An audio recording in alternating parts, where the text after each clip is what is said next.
મારું નામ યુગમ છે અને આજે છે 365 દિવસ બ્લોગિંગ ચેલેન્જનો દિવસ નંબર 51.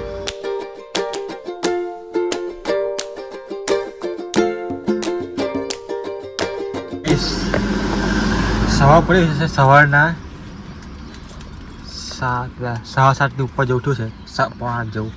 તો ગાડી બે લગાવી અને ભાઈ સારું આજે અહીંયા ઝાકળ છે ને તો સારું શિયાળામાં ઝાકળ ના પડ્યું અને ઉનાળાના દિવસોમાં ઝાકળ પડે. જો આજો કઈ તમને એમ ને ભાઈ ઝાકળ લીધે ભાઈ કપડું કાઢ આમ આખું ગાડી સાફ થતી નહીં ઝાકળ લીધે. તો ગાડી ગંદી છે, હવે જોઈએ ઉજ્જૈનને એ બધા લોકો ધોતા હશે આજે તો ધોઈશું, બાકી કાલ તો ધોઈ જ પડશે ગમે તે હિસાબે. એટલે આવા બધા સીન છે. તો અને આજે ભાઈ ટી શર્ટ ને ટ્રેક પેન્ટ પહેરાવો ભાઈ, કેમ કે ભાઈ બપોર છે ને પછી પેન્ટમાં બહુ હેવી લાગે, ગરમી બહુ લાગે, આકડામાં બહુ થાય. આજે મૂકો જેને જે વિચારે નાઇટ પેન્ટ પહેરી જ જવા દે. બસમાં સવારે ફેંકા છે અને આ બસ કઈ ને એક અમને પંચાણું પછી કિલો જેવું ભરાઈ ગયું એ બનાવવા આવેલા બસ બની ગઈ છે. અને જીએ બસ આવ્યા તારે ઇનોવામાં પણ જીએ બસ બહુ ટાઈમ બસ નહીં બેઠો બરાબર ભાઈ.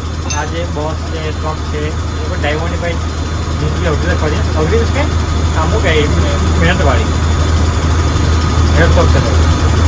આમ ચલાવવા ટાઈમે સાવ લાગે છે, જ્યારે હું પંચર એવું પડે ને ત્યારે લાગી જાય. કંઈ નહીં, હવે જે તમને ગાડી જોવા આટો જોઈએ હું છું. તો મિત્રો 11 વાગ્યા છે અને આ બસનું પંચર બનાવેલા ને ઓલા જવા આટા મારવા એમ જ મૂકું એમ બી કંઈ નવું કંઈ શીખવા મળે તો ગયેલો. અને બસ બહુ ઠંડી આવીને હવે હાર્દિકભાઈનો બધા ફોન પાટા લગભગ એ લોકો કદાચ ગાડી ધોતા હશે તો જીએ કદાચ ગાડી ધોતા હશે ધોઈ કાઢીશું.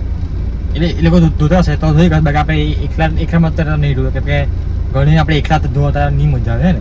તો જોઈએ કે ધોતા હશે ધોઈશું, બાકી થોડીક આટા મારીને મળીને પાછા ઉતારીશું છે ને જીએ અને જોઈએ શું છે હું નહીં. અને ભાઈ ખરેખર આજે ગરમી બહુ જ છે યાર. હે આજે હું એટલે ઉનાળો ચાલુ થઈ ગયો, પ્રોપરલી થઈ જ ગયો ઉનાળો, પણ અઘરું લાગે. અને બહુ સારું કામ કર્યું કે મેં આજે ભાઈ ટ્રેક ને ટી શર્ટ પહેરીને આવ્યો. તો હવે ઘણી મારે કામ કરવું પડશે છે ને, નવી ટી શર્ટ 10 ટી શર્ટ ને ટ્રેક પેન્ટ એવું લઈ લેવું પડશે મારે વધારે. તો Later that same evening. ભાઈ સાહેબ મેડમ મસ્ત પિક્ચર જોતો રહો. પિક્ચર એટલે સિરીઝ ટાઈપ કંઈ હતું કંઈ ખબર ના પડી, નામ ભૂલી ગયો પણ સારું હતું તે જોતો રહો. અને કંપની પરથી ફોન આવ્યો કે પહેલાં કીધું કે કઈ શહેર લઈ જવાય, પછી ગેટ પર કીધું કે શ્રીફળ લેવા જાઉં. માફ આવી કાંઈ મૂકો ચાલો લઈ આવું. તો શ્રીફળ લેવા જવું છે નારિયેલ, તો કંઈ હશે કંઈ પ્લાનનું કેવું કરવાનું કેવું કંઈ. તો પણ ચાલ નહીં શ્રીફળ લેવા એ તો વાંધો નહીં, લઈ આવીશું. પણ અહીંયા મળશે કે નહીં મળે અને મળશે તો ક્યાંય મળશે બધું વિચારવાવાળી વાત છે ને. તો જોઈએ લગભગ સ્ટેજના ગેટ પર મળતો છે કે નહીં જોઈએ, બાકી પછી લગભગ દહીં જવું પડશે કદાચ.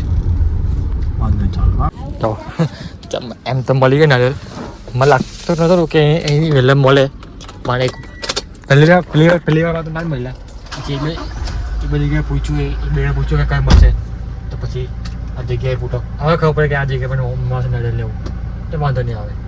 એમ એકલા એમ શાંતિ લાગે હે ને, એ કંઈ માથાકૂટ નહીં, કોઈને શાંતિ તમારે જે કહું હોય તમારે શાંતિ તમારે જે કહું કરે. તો એક વસ્તુ સારી છે ને ભાઈ, એવું થાય કે એકલા શું કરે યાર. અને હાઉસ મેં બધી બહુ બસ બ્લોકમાં કંઈ આઈ નો. તો બસ હવે ટાઈમ થઈ ગયો છે, ટાઈમ થઈ ગયો એટલે હજુ વાર છે પણ હાથમાં ફ્રેશ થઈ જશે ટાઈમ. તો બસ ગાડી બાડી લગાવીએ અને શું કહેતો રહો કંઈ નહીં હે બાબ ગાડી બાડી લગાવે સાફ બધા ખાલી કાઢ સરકાર, બાકી કાલે ધોવાની છે ગાડી. આજે કેટલે ધોવા આજે એટલે ધોવા મીન્સ કે ગયેલો પણ આજે કોઈ ધોતું નહોતું એટલે કાલ પડી ગયો હવે. તો કાલે બધા ધોઈ કાઢીશું, મસ્ત ટકા નાખીશું. સારું ભાઈ અહીંથી છે ને આ જાલી છે અને આ કાં છે. તો મેં એમ કહું ગરમીમાં કહું ઘર જાલી આવે કરી દેવાનું, મચ્છર નહીં આવે પણ પવન આવે તો એવું કરો ને. તો અહીંથી આ જગ્યા ખડી ને ત્યાંથી ગરોળી બધી આવતી ગરોળી આવી જાય. આ કબાટ પાછળ આની નીચે ભરાઈ જાય. તો આપણે શું કર્યું અહીં શર્ટ મારી હતી તો કેવું પવન બી આવે મચ્છર બી નહીં આવે અને ગોળી બી નહીં આવે તો આવું જુદા કર્યું ભાઈ તો આ બધા સીન છે ભાઈ કેમ કે ગરમી ભાઈ આખો દિવસ તપે ને ભાઈ ઉપર ઢાબું ઉપર કશું જ નહીં તો આખો દિવસ કામ આપણે હવે છે ને બાપો મળે તો એટલે પવનનું સર્ક્યુલેશન માટે જરૂર છે આ વસ્તુ તો વાંધો નહીં આવે તો પંખો જ આવશે પવન બી મસ્ત આવશે પણ આજે મસ્ત ઠંડો ઠંડો પવન આવતો હતી તો કંઈ નહીં બસ બસ આજના વિડીયો મારા બધું કાફી છે મળે એક નવા દિવસ સાથે મળે એક નવા વિડીયો સાથે જય શ્રી કૃષ્ણ રાધે રાધે